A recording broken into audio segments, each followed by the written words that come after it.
Mesdames, Messieurs, bonsoir et bienvenue à votre émission Le Pour et le Contre, toujours en notre compagnie comme réalisatrice et animatrice de cette émission, Mme Jocelyne Covier.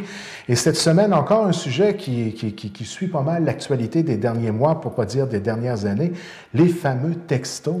Textos qui prennent de plus en plus de place dans la vie de l'ensemble des gens, même que je côtoie.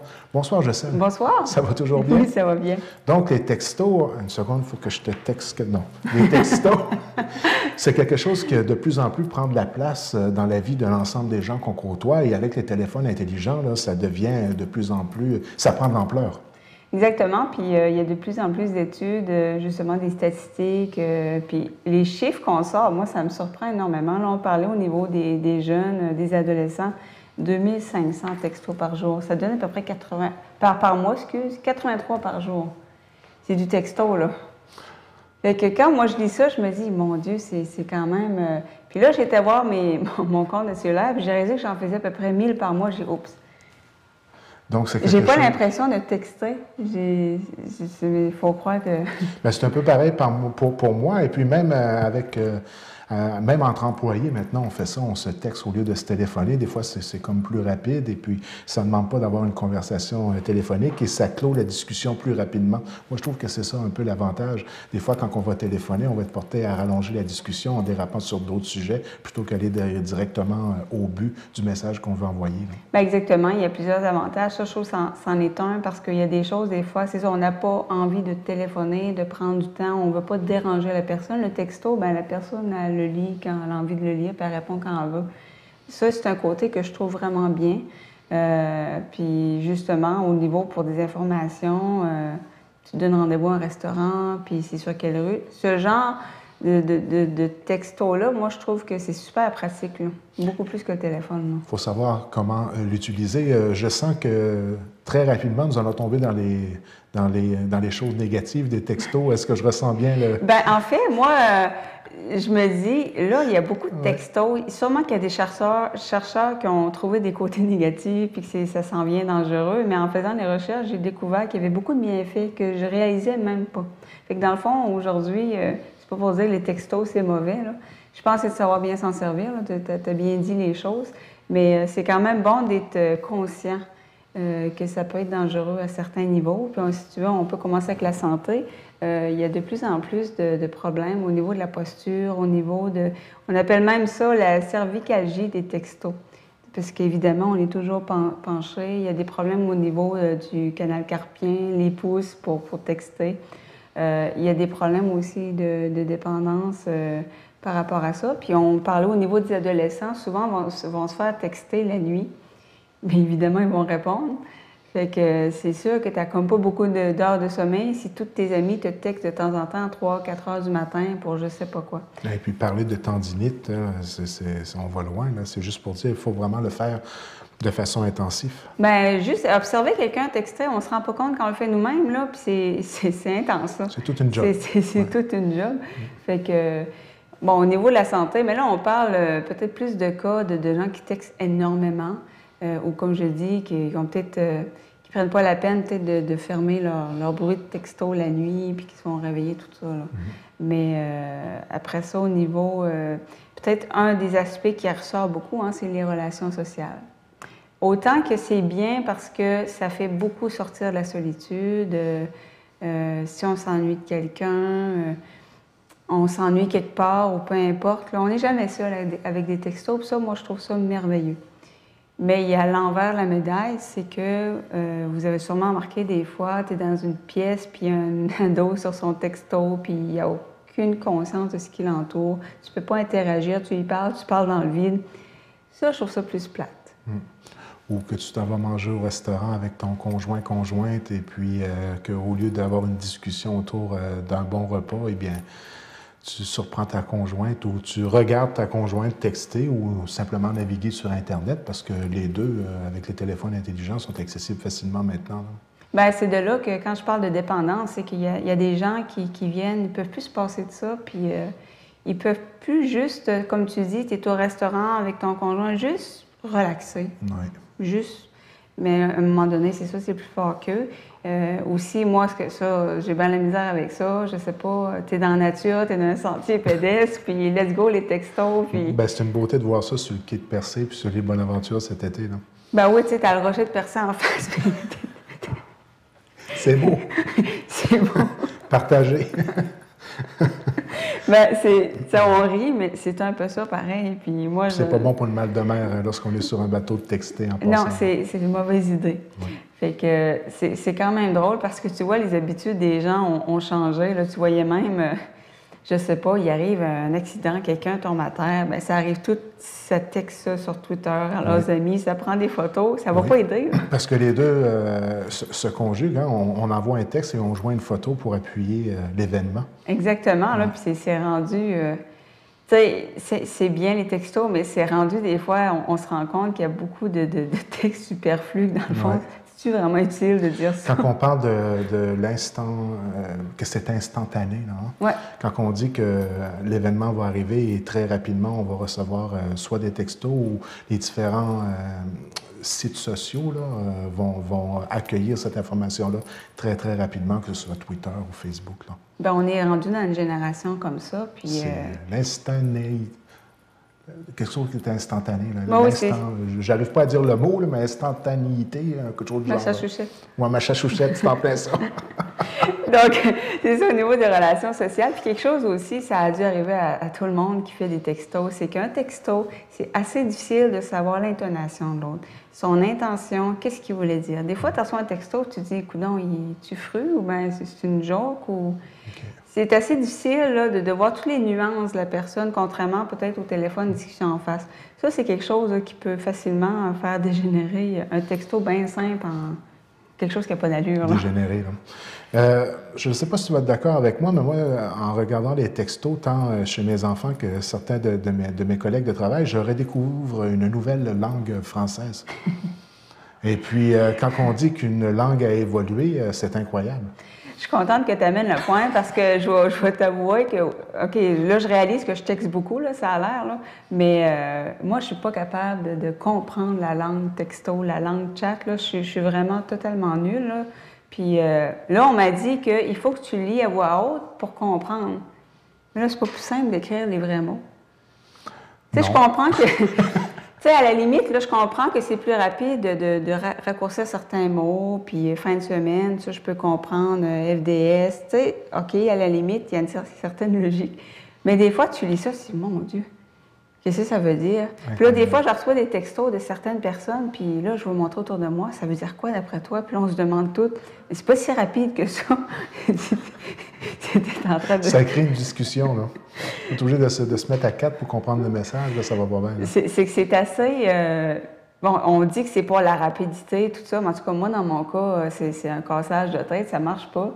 Mais dans les études que j'ai lues, c'est ce qui m'a le plus surpris. C'est que moi, je me suis dit, avec justement ce langage-là, on va perdre la langue française, puis à l'école, ça doit être... Mais on a réalisé qu'avec les textos, même ceux qui écrivent ce langage-là, ils n'ont pas plus de difficultés que les autres. Ça ne veut pas nécessairement dire qu'ils n'ont pas une bonne maîtrise de la langue non plus. Non, non, c'est ça. Ça a l'air que, bon, OK, les textos, c'est une chose d'écrire à peu près n'importe comment, mais quand tu arrives dans ton examen de français, tu sais faire la part des choses, puis tu ne vas pas utiliser la même orthographe. Espérons. Parce qu'il y en a qui vont couler leur examen de ministère. Je te dirais que j'imagine qu'il y a quand même des exceptions. Là. Il y en a qui doivent écrire leur composition en texto. Il faudrait demander au professeur. Mais ce qu'on disait, c'est que pour plusieurs cas, ça va aider. Il y a un correcteur automatique. Ça aide parce que tu vois la bonne orthographe du mot. Oui. Puis le fait de lire et d'écrire tout le temps, même si c'est mal, entre guillemets, là, que c'est écrit tout croche, bien, t'es toujours là-dedans. Ça va te faire progresser plus vite en lecture qu'en écriture. Parce que je veux pas... avant les textos, les gens n'écrivaient pas tant que ça, puis ils lisaient pas beaucoup non plus, pour la plupart. Donc, ça m'a surpris. Parce qu'honnêtement, moi, je m'étais dit, hey, ça sera pas drôle dans 10-20 ans, le français. Mais encore là, c'est sûr qu'il y a quand même des limites. Je pense que c'est quand même important aussi d'essayer de faire un petit effort là, de notre langue. C'est une belle langue. Puis moi, honnêtement, là... À recevoir un texto écrit tout croche, là, même si l'intention est bonne, même si la personne, c'est un beau message, je le reçois pas aussi bien que si je recevrais quelque chose, c'est écrit avec les vrais mots. Ouais. Moi, je trouve que, moi, ça m'atteint pas, c'est écrit, puis on dirait que je m'arrête juste sur la forme et je me dis, mon Dieu. C'est plus difficile d'aller chercher l'émotion que d'aller chercher l'intonation à travers les C'est textes. ça, on dirait que moi, que j'ai comme un... Déjà là, comme j'ai un blocage, là, si on m'écrit, je sais pas, je t'aime, écrit tout croche, là, je pense que j'aurais plus de misère à ce que ça me touche. Même si c'est la même idée, on s'entend. Mais ça, tout le monde est différent. Là. Moi, je suis comme ça. Peut-être un côté positif sur l'écriture, mais en ce qui concerne les relations sociales, là, il y a un bémol. Oui, il y a un bémol, tout ça. Puis, bon, il y a d'autres côtés aussi. On a entendu dans les médias beaucoup au niveau de la sécurité. Bon, je pense que texter au volant, tout le monde a compris que ça n'a aucun sens. Il y a eu assez de morts, d'accidents, tout ça. Il y a même eu des publicités, disons-le, percutantes. Assez choc, puis je trouve ça bien parce que, justement, ça fait passer le message. Mais peut-être quelque chose qu'on entend moins parler, c'est texter en marchant. C'est de plus en plus dangereux. On parle que les gens qui textent en marchant ils ont 4 fois plus de chances de traverser le chemin sans regarder. Puis on parle même, au Nevada, on veut faire une loi pour interdire ça. Parce que c'est vrai, des fois... on le voit peut-être moins ici, là, mais à un moment donné, j'étais à Montréal, puis j'ai regardé le monde traverser, puis ça textait en même temps, tu sais. À un moment donné, ça peut attendre, ce SMS-là, ce texto-là. Je pense que ça peut, tu sais, traverser le chemin, parce que ça met la sécurité des autres en danger aussi, là. Tout est dans le comportement. Hein. On n'a qu'à penser, lorsqu'on a commencé à instaurer le retour d'attacher sa ceinture à l'intérieur des voitures, ça a pris quelques années avant qu'on réussisse à convaincre les gens, puis à éduquer les gens à l'importance de le faire. Bien, les textos, étant donné que c'est nouveau, il y a peut-être tout un apprentissage à faire à la bonne façon de l'utiliser, puis la façon sécuritaire aussi d'utiliser ce mode de communication-là. Exactement. Je pense que les gens ont vraiment... il y a un petit bout de chemin à faire. C'est sûr, quand c'est nouveau comme ça aussi, les gens, on est emballés, puis...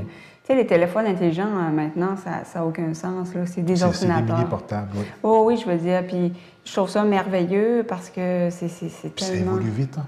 Ah, ça n'a aucun bon sens. Incroyable. La vitesse que ça évolue. Tu jettes ton téléphone mardi, le mercredi, il est passé date. Oh oui, c'est ça. tu déballes la boîte, puis il passe date. C'est fini. Donc, c'est clair que... L'idée, c'est pas de dire, je pense que c'est mauvais non plus. Là. Ça dépend comment on s'en sert aussi. Puis il y a beaucoup de bienfaits, juste au niveau d'être capable de rejoindre quelqu'un partout, tout le temps. Il y en a qui vont se dire, c'est peut-être pas une bonne idée, là, mais c'est parce qu'il faut aussi savoir, exemple, au cinéma, tu le fermes, ton cellulaire, etc. Mais ils ont fait des études, puis les textos, 95 des textos sont lus.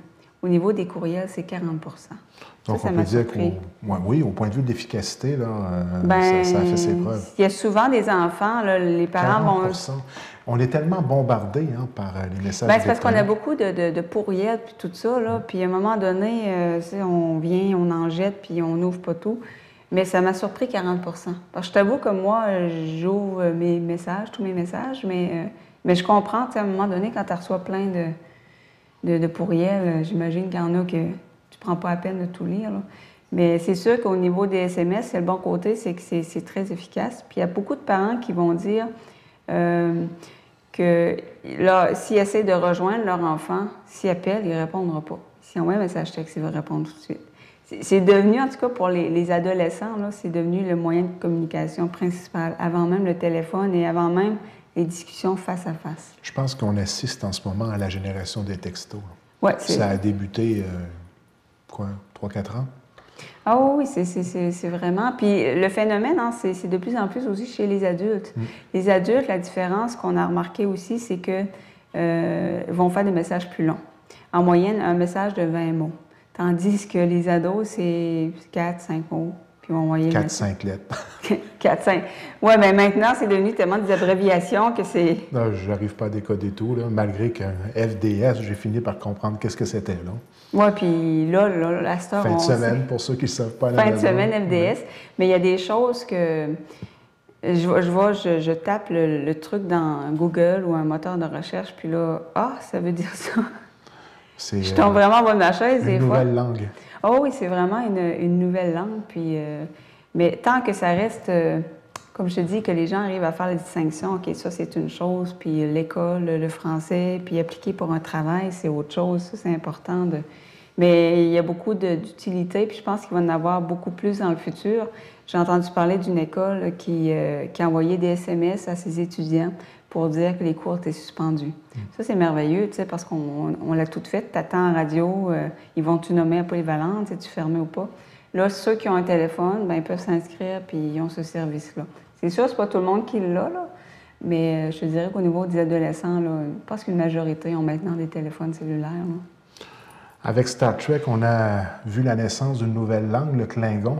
Maintenant, avec les textos, je ne sais pas quel nom ils vont lui donner à celle-là, mais chose certaine, elle est tout aussi populaire. Ah, c'est très populaire, puis c'est sûr qu'à un moment donné, on n'a pas le choix d'un peu suivre le courant. Il y a des mots que je pense qu'ils vont devenir d'usage courant, là, mais...